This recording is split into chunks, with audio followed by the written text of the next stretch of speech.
Bonjour à tous, j'espère que vous allez bien. Ça y est, toutes les écuries de Formule 1 ont annoncé leur livret pour la saison de 2026. Dans cette vidéo, il y aura un classement personnel des livrets, de ce que je pense, des couleurs, comment les couleurs sont amenées sur la voiture. Le classement ne portera en aucun cas sur la performance. On ne sait pas ce que valent les voitures, donc c'est purement esthétique.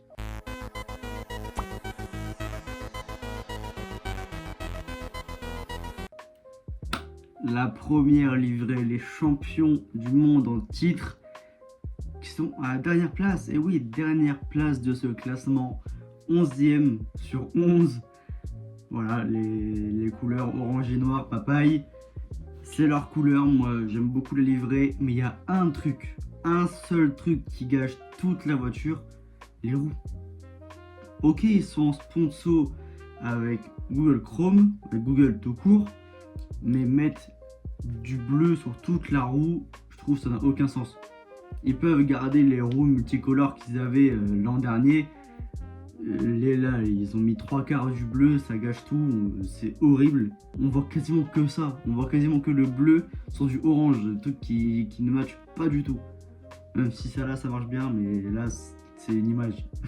Sur la voiture, ça ne fonctionne pas, en tout cas. Donc voilà, dernière place pour les champions du monde. C'est assez serré entre toutes les places, mais il fallait bien un dernier, et les derniers sont les premiers. 10e place de ce classement, la petite sœur de Red Bull Racing Bulls en 10e place. C'est quasiment la même que l'an dernier, sauf que l'an dernier, la livrée était magnifique. Enfin, les voitures étaient, j'ai envie de dire, faites pour cette livrée-là. Le fait qu'ils réitèrent sur celles de 2026, pour moi, ça colle pas trop. Enfin, il y a juste les pontons qui changent et encore. Enfin, c'est pas. Elle est très très belle, mais enfin, ça matche pas sur les nouvelles voitures.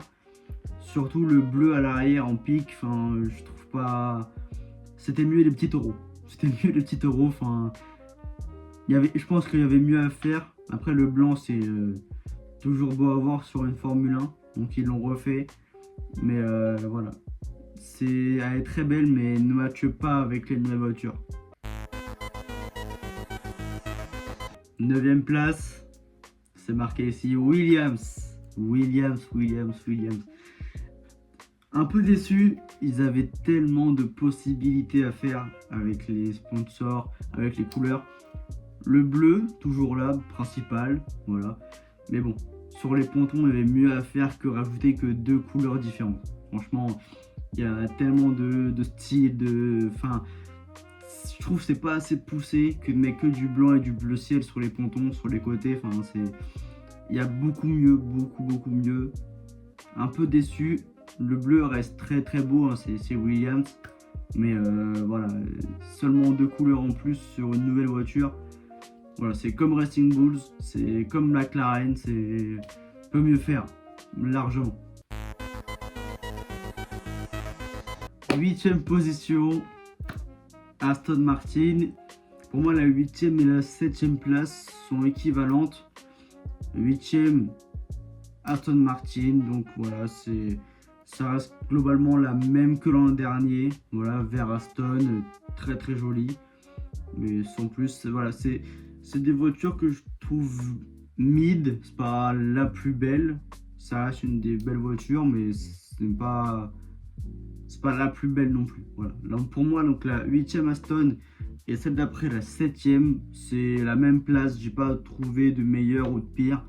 Donc voilà, pour moi Aston 8e sur du vert avec les ronds Aramco en bleu. Voilà, c'est pas la plus belle. C'est une voiture de milieu de classement. Donc, 7e place, pareil que l'Aston, je trouve. Alpine, c'est vraiment la même que l'an dernier. Mais voilà, c'est rose et bleu. Rose pour le sponsor, bleu pour l'Alpine, tout simplement. Mais je trouve pas, voilà, ça manque de changement.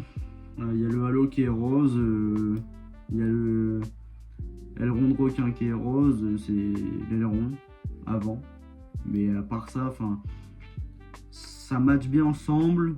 Les lignes sont respectées. Après, voilà, Aston et Alpine, j'ai envie de dire, en fait, le bas de classement, ça reste sur le moins de changements par rapport à l'an dernier. C'est pour ça. Là, du coup, de la 7e place à la 11e, de Alpine à McLaren, je trouve que le changement n'a pas été vraiment là. C'est pour ça qu'ils sont un peu en dessous. Mais voilà, après, on passera à des livrets un peu plus... tant qu'on voit bien le changement, moi, je trouve que ça mérite d'être dans la moitié haute du classement. Top 6. Top 6 Ferrari. Voilà, là on commence à rentrer dans les voitures qui ont un peu changé, qui ont un peu modifié leur livrée. Le Ferrari est devenu rouge pétant. Enfin, voilà, on passe à du rouge un peu mat. Moi, je trouvais pas ça que c'était vraiment Ferrari. Là, voilà, on passe à du rouge éclatant, du rouge qui pète. Ça, c'est Ferrari. Du vrai rouge. Maintenant, le rond au milieu de la voiture, c'est bizarre. Je veux bien qu'il fasse référence à la mythique Ferrari dans les années 70, mais c'est bizarre. Sur une voiture maintenant comme ça qui n'a plus la cheminée aussi haute, c'est assez bizarre. Heureusement que le rouge, il fait effet. Maintenant, attention, j'ai pas encore fait attention aux on-board, donc ça se trouve, elle sera bien plus belle de la caméra intérieure. Donc voilà, là de l'extérieur, le blanc, je suis un peu mitigé, même si les deux couleurs se sont très bien mariées, sont bien mises en avant. Après, maintenant, c'est la disposition qui me paraît un peu bizarre. Mais après, voilà, le rouge remonte un peu la note qui met à la 6e place Ferrari. 5e place, on commence vraiment à rentrer dans les bonnes voitures. As, qu'est-ce qu'ils nous ont fait? C'est, je trouve, une bonne manière de remettre les cartes en jeu sur une saison. Ils ont épuré la voiture, on passe du noir au blanc avec l'arrivée de Toyota. On voit que la voiture, on dirait qu'elle est plus légère. On voit qu'il y a du changement dans l'équipe, ça fait un peu de bien de voir ça. Donc voilà, le changement est là, c'est ça que moi j'aime bien, pour ça que le classement il est aussi... pour ça que les champions du monde sont derniers, parce qu'ils ne changent pas beaucoup. Voilà, ça rend la voiture vraiment légère, quoi. 4e place, au pied du podium, Audi, la nouvelle marque, le nouveau constructeur de ce sport automobile, la Formule 1. Audi qui nous sort une livrée côté personnel très jolie à regarder. L'avant tout chromé, tout brillant. Et ce qui perd la place sur le podium quand même, c'est cette coupe nette, bizarre au capot moteur, rouge et noir. Ça, je comprends pas. Mais franchement, ça reste magnifique. Elle est trop belle. J'adore le style. Malgré la coupure, ça reste super joli. Voilà, marque allemande. Forcément, je suis fan. Hein. On va supporter l'année prochaine Merco et Audi, obligé. Et moi, j'adore la voiture.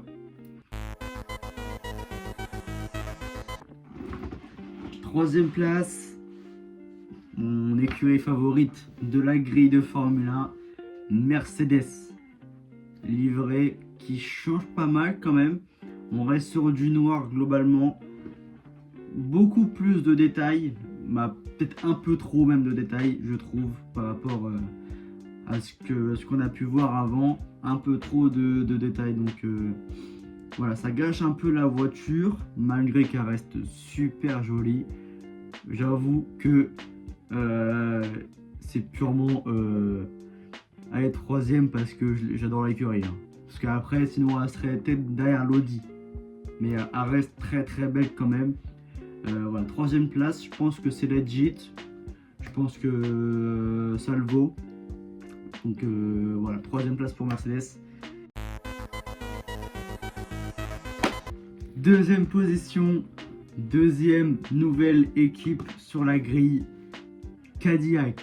Cadillac, quelle voiture! Quelle voiture ils nous ont pondu! Elle est incroyable! Fait le mélange de gris, de blanc, de noir, ça rajoute un côté futuriste, je trouve, à la grille, qui rend ça rend, j'ai pas les mots carrément, j'ai pas les mots. Elle est trop belle. Je trouve que c'est la 2e meilleure, parce que forcément vous savez c'est qui la première, mais la 2e meilleure, si ce n'est pas franchement la 1 et la 2. La première et la 2e place, c'est pour moi les mêmes voitures. Elles sont vraiment trop belles. C'est vraiment les meilleures voitures de la grille. Le blanc, le noir, le gris, tout est parfaitement respecté. Les lignes sont respectées. Il n'y a rien à dire. Franchement, c'est comme j'ai dit, ça rend un côté futuriste, un côté nouveau à la Formule 1. C'est juste trop belle, quoi. Comme j'ai dit, la première et la 2e sont les mêmes, donc Red Bull, quel livret, franchement, on passe d'un bleu-gris pendant ces dernières années à un bleu flashy comme Ferrari. Ça rappelle vraiment les années 2010, très clairement on voit l'âge d'or revenir, même si l'âge d'or a été quelques années. L'âge d'or a été aussi en 2010. Même si cette année, je pense pas qu'ils vont faire une bonne saison. Ils seront quand même aux avant-postes. Mais en parlant de livret, mamma mia, quel masterclass. Je suis pas pour Red Bull, je suis pour Mercedes, comme je vous l'ai dit. Mais il faut savoir dire quand c'est joli. Hein. C'est juste à pète, quoi. À pète. Après, comme j'ai dit, attendons de voir sur la piste. Attendons de voir les on-board. Actuellement, à l'heure où je parle, il y a des essais pré-saison à Bahreïn. Sauf que c'est pas diffusé, enfin ça se diffuse à 15h. Et voilà, on verra ça cet après-midi. Là, en parlant juste de livret, d'annoncement, c'est la meilleure. C'est clairement la meilleure avec Cadillac. Donc voilà mon classement. Donc voilà, cette vidéo est terminée. Vous avez maintenant mon classement du 11e à la meilleure livrée de la saison 2026. Surtout, n'hésitez pas à me dire en commentaire, vous, votre classement, ou vous, vos pires livrets, vos meilleurs livrets, pour savoir un peu qu'est-ce que vous pensez des livrets de 2026. En tout cas, merci beaucoup d'avoir suivi cette vidéo, et moi, je vous dis à la prochaine. La prochaine vidéo sort très prochainement. C'est sur la course 3 heures du Mans qui s'est passée le week-end dernier. Donc voilà, restez branchés et à plus tard.